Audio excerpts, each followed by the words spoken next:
It started as just another press conference, polished lights, rehearsed statements, predictable sound bites.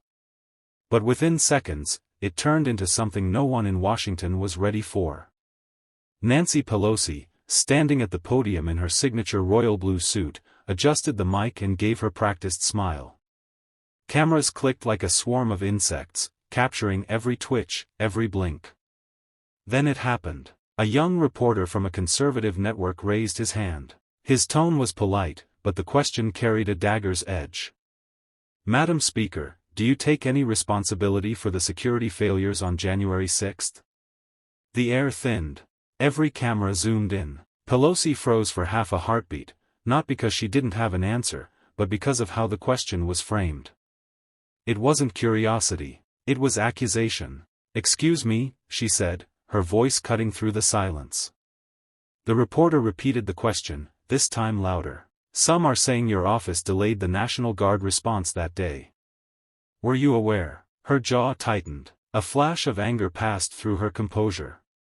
"That is a lie," she snapped. "And you should be ashamed to repeat it." Gasps rippled across the room. For a moment, it wasn't politics anymore, it was raw emotion, years of pressure cracking open under the weight of one sentence. The reporter tried to interject, but Pelosi leaned forward, eyes blazing. "You don't get to twist history just to fit your headlines," she said. "People died that day, and you think this is a game?" The silence afterward was heavy, even the cameras seemed hesitant to move. In that single moment, the image of calm, controlled Pelosi was gone, replaced by something sharper, unfiltered. And within minutes, the clip hit Twitter. Tens of thousands of shares. Hashtags exploding. Hashtag Pelosi meltdown. Hashtag reporter attack. Hashtag truth or deflection. Across the country, phones buzzed. And in Florida, one man watched the clip with a grin spreading slowly across his face. "Well," Donald Trump said, leaning back in his chair, "that didn't take long." Within an hour, the moment had gone nuclear. News networks broke into live coverage, social media caught fire, and every outlet, left, right, and center, was replaying the same 12-second clip, Nancy Pelosi snapping at a reporter. The video froze on her expression, sharp eyes, furrowed brow, finger midair. It wasn't flattering. It wasn't supposed to be. Cable panels dissected it frame by frame. CNN called it an unguarded human moment. Fox News labeled it a meltdown in real time. Even late-night talk shows prepared jokes before the evening taping. The internet was feeding. By mid-afternoon, millions had seen it. Influencers, activists, and anonymous accounts all joined the frenzy. Some defended her, "She's tired of misinformation." Others mocked her, "Pelosi just lost it." The hashtag Pelosi versus press trended globally. Inside her office, the tension was suffocating. Staffers moved quickly, phones ringing non-stop, press secretaries drafting statements that no one could agree on.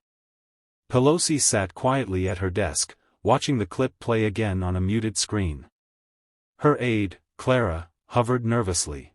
"Ma'am, it's everywhere," Clara said. Even overseas networks picked it up. Pelosi didn't look away. How bad? Bad enough that Trump's already reposted it on Truth Social. That was the trigger. Pelosi's calm cracked just slightly. "Of course he did," she muttered. "He's like a vulture circling every misstep." Down in Mar-a-Lago, Trump was doing exactly that. His media team surrounded him, laughing as the clip played on loop. Trump's grin widened. "She thinks she's untouchable," he said. "Let's remind her she's not." Within minutes, he dictated a post himself, blunt, ruthless, and perfectly timed. Nancy Pelosi attacked a reporter for asking the truth. Total disgrace. These people hate accountability. The post hit millions instantly. Conservative pundits echoed it, influencers spun it, and YouTube channels started uploading reaction videos by the dozen. By evening, the headline wasn't just, "Pelosi loses her temper." It was something far worse. "Pelosi attacks reporter, Trump fires back." And the night was just getting started. By sunset, the entire nation was watching a digital brawl unfold in real time. Cable networks cut between Pelosi's silence and Trump's explosive response. On Truth Social, his post had already surpassed 1 million shares. On X, the clip of Pelosi's confrontation was pinned to the top of trending feeds with the headline, "Trump Responds." Inside Mar-a-Lago, Trump's communications team was electric. The former president sat center stage at a long conference table, screens around him flashing headlines from every major outlet.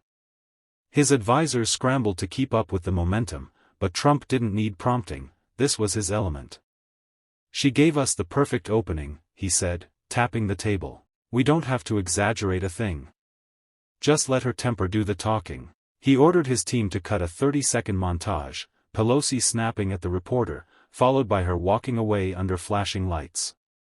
Over the clip, Trump's voice played. "This is what happens when weak leadership meets the truth." The post went live at 8:03 p.m. By 8:05, it was viral. By 8:10, every network was playing it. In Washington, Pelosi's staff scrambled.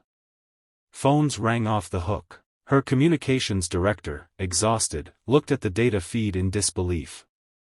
"They're calling it Pelosi's outburst. Even neutral networks are running with Trump's framing." Pelosi stood by the window, arms crossed, her reflection cast against the city lights. The anger from earlier had cooled into something colder, calculation. "He wants chaos," she said quietly. "Let's give him silence." But silence wasn't working. The narrative was spinning out of control. Late-night hosts opened with jokes about her temper. Political commentators debated her fitness for leadership. Even allies started calling for measured communication. Across the country, diners, bars, and offices played the clip again and again, the reporter's question, Pelosi's sharp retort, the instant Trump pounced. It wasn't just another news cycle anymore. It had become the story. A power struggle unfolding in real time, between two veterans of political warfare, one fueled by control, the other by spectacle. And somewhere deep down, both of them knew, this was only the beginning.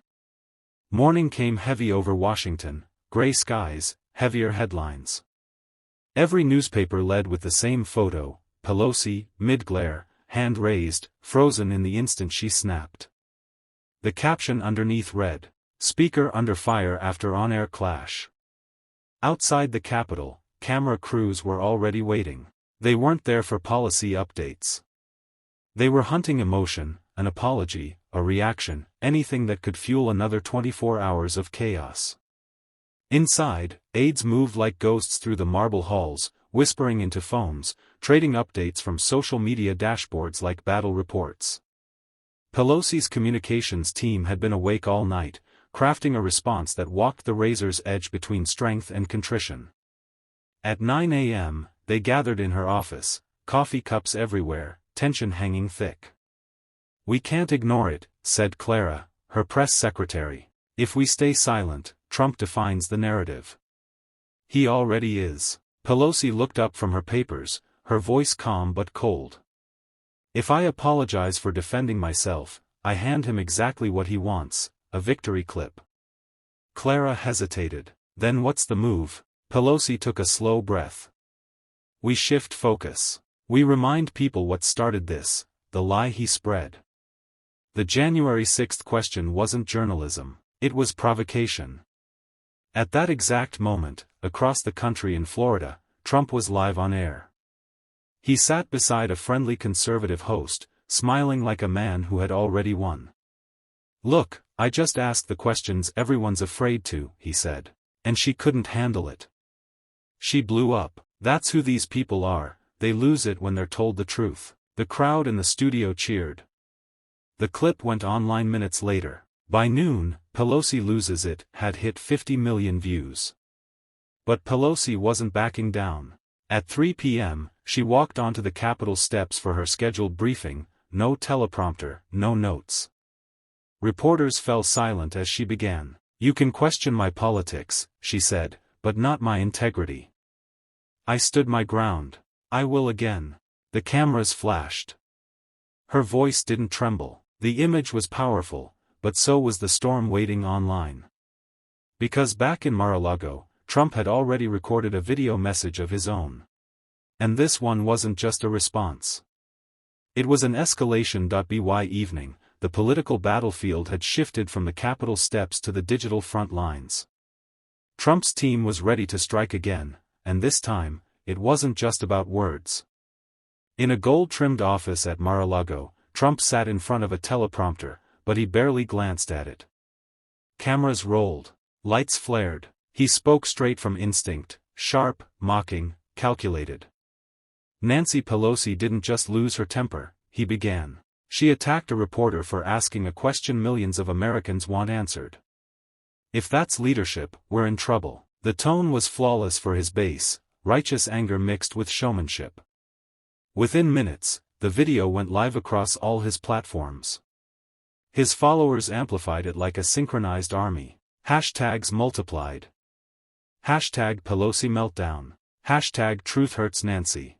Hashtag Trump was right. Cable networks picked it up immediately. Some aired the clip in full, others debated it on panels stacked with strategists and ex-staffers.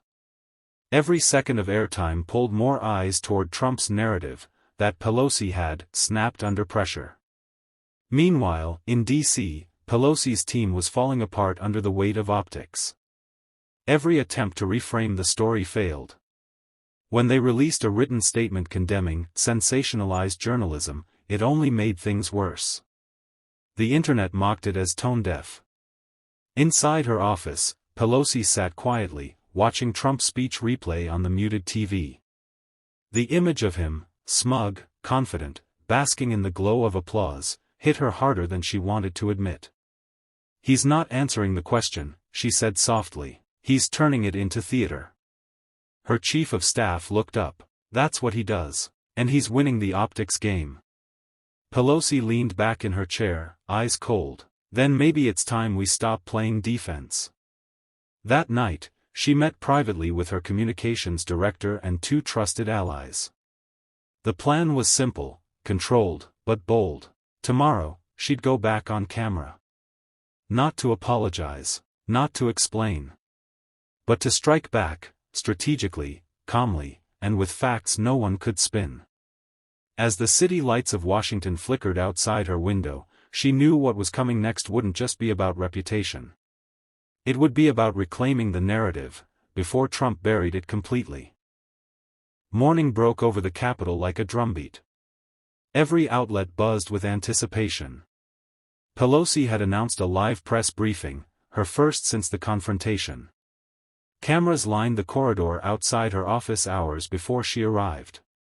Commentators speculated whether she would apologize, deflect, or double down. What no one expected was what she actually did. At exactly 10 a.m., Pelosi stepped to the podium, no entourage, no script. The room hushed. She wore navy blue, the color of control, and spoke with the rhythm of someone who had been waiting for her cue. "I've been in politics long enough to know a setup when I see one," she began. "That question wasn't journalism. It was bait, and I took it. That's on me. But the real story isn't my reaction, it's the network of misinformation that keeps this country divided." The reporters froze. This wasn't damage control. It was counteroffensive. She continued, voice steady and deliberate. "While the former president mocks from Florida, families in this country are struggling, because of policies he broke, not because of words I said. So if he wants to talk accountability, let's start with his record." The clip hit the airwaves instantly. CNN aired it in full, MSNBC called it, "the sharpest Pelosi we've seen in years." Even Fox News couldn't resist replaying her line, "If he wants to talk accountability, let's start with his record." But Trump's team saw the move coming, and they were ready. Within 30 minutes, a new Truth Social post dropped. "Pelosi's trying to rewrite history again. Classic. She can't handle the heat, so she blames me. Sad." That post alone pulled 10 million views in the first hour. In Mar-a-Lago, Trump smiled as he watched her clip replay on Fox. "She's walking right into it," he said. Every time she talks about me, I win. Back in Washington, Pelosi's aides watched the metrics spike. Mentions were climbing, but sentiment was dropping, fast. Online debates split the country right down the middle. Supporters hailed her as a fighter. Critics called her unhinged. Behind closed doors, Pelosi paced her office, phone in hand, eyes locked on the screen as her staff fed her updates. Her inner circle urged her to go dark, let the noise die down. But she couldn't. She looked up, voice low and certain. He's not fighting for truth. He's fighting for the spotlight. And I refuse to let him keep it. She didn't know it yet, but that single sentence would become the rallying cry of her next move, and the spark that turned a political feud into a national showdown. By that evening, the conflict had exploded beyond D.C., it had become America's new obsession. The Pelosi-Trump clash dominated every news feed, every talk show, every political podcast. Hashtags like hashtag Pelosi vs. Trump and hashtag the showdown trended for 72 straight hours. Commentators weren't just analyzing words anymore. They were dissecting tone, posture, even eye movement. In New York, studio audiences laughed and gasped as late-night hosts replayed the moment Pelosi snapped, looping it beside Trump's mocking grin. In Florida, Trump's loyal base gathered in bars and rallies, cheering as he promised, Pelosi can't lead a lemonade stand, let alone a country. The crowd roared, phones flashing like wildfire. But under the noise, both sides were calculating their next strike. At the Capitol, Pelosi convened a private meeting with her senior advisors. The blinds were drawn. Phones were confiscated. She wanted total silence, no leaks, no distractions. He wants chaos, she said. So we give him clarity. Her plan, a televised town hall, live, unedited, audience-driven. No scripts. No talking points. Just Nancy Pelosi taking questions from real Americans.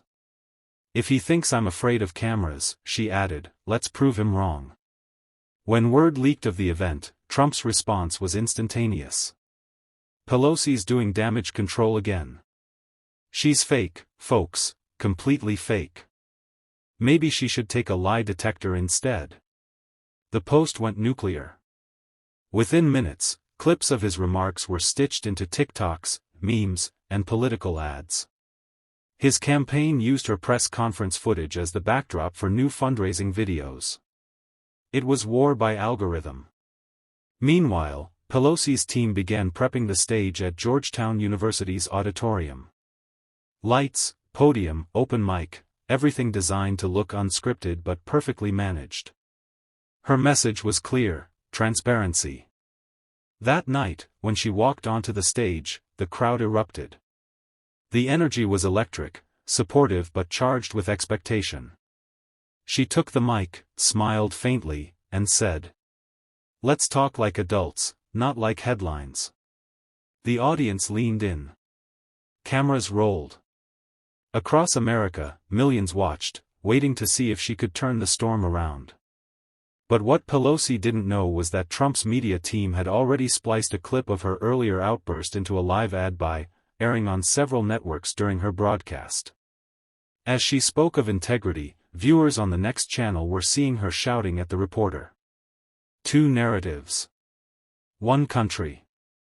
Both playing live. And somewhere in between, truth was the casualty. The night of the town hall, America was split in half watching Pelosi speak live on CNN, half glued to Trump's counterstream on Truth Social and cable syndicates. It wasn't just a broadcast. It was combat in real time. Pelosi stood under the stage lights, calm but razor-focused. The first question came from a young student in the front row. "Do you regret how you handled that reporter, Madam Speaker?" The room tightened. Cameras zoomed in. Pelosi didn't blink. Regret the tone? Maybe. Regret standing my ground? Never. Applause erupted. It wasn't thunderous, it was honest. A flash of authenticity that her team had prayed for. But across the country, Trump's feed was already twisting the moment. His editors clipped her line mid-sentence, overlaying text that read, "Pelosi says she'd do it again." Trump appeared moments later, smiling into his camera like a showman addressing a live audience of millions. "She says she has no regrets. That's Washington arrogance, folks. They think yelling at a reporter is leadership."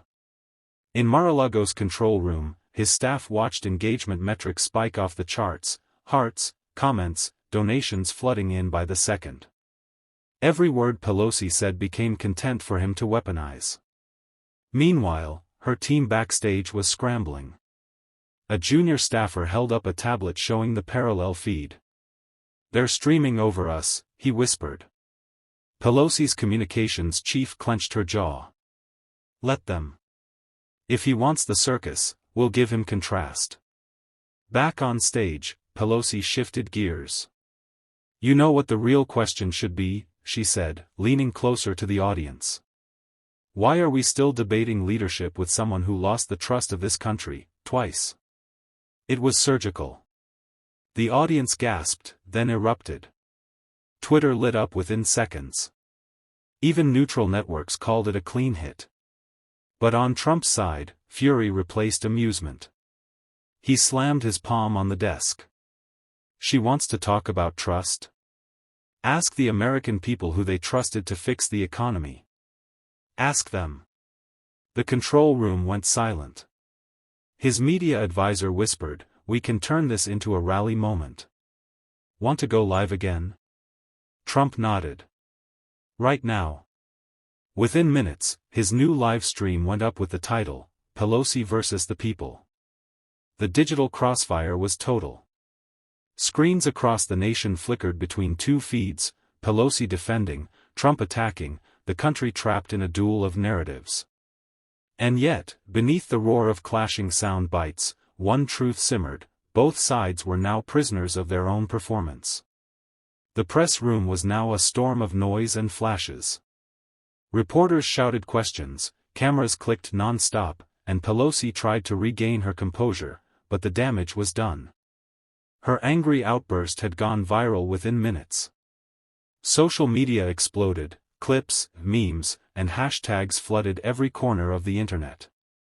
Hashtag Pelosi meltdown trended worldwide. Meanwhile, Trump's team wasted no time. Within the hour, his communications director released a perfectly timed video clip of Trump reacting to Pelosi's remarks, calm, collected, and confident. He smiled slightly before saying, "She lost control because the truth hurts." The clip played on every major network that night, over and over. Even those who didn't support him couldn't ignore the optics. Pelosi looked furious, Trump looked presidential. The balance of perception had shifted in seconds, and the political world could feel it.by morning. Headlines screamed across every outlet, "Pelosi explodes. Trump strikes back." Analysts debated the fallout, while Pelosi's aides scrambled to contain the narrative. Behind closed doors, she fumed, not just at Trump, but at herself. She knew one mistake could haunt a political career forever. Meanwhile, Trump relished the moment. At a rally that evening, he leaned toward the microphone and said, "Did you see Nancy yesterday? Total chaos." The crowd erupted. For his base, it wasn't just a soundbite, it was a symbol of dominance. But beyond the cheering, Washington insiders understood the deeper message: this was more than a viral clash, it was a turning point in their rivalry. Both had drawn blood, but Trump's counterpunch had landed harder. The battle lines were redrawn, and America was watching. The truth doesn't always roar, sometimes it just stands its ground. If you made it this far, remember, power fades, but accountability never does. Don't forget to like, share, and stay tuned for more untold political stories.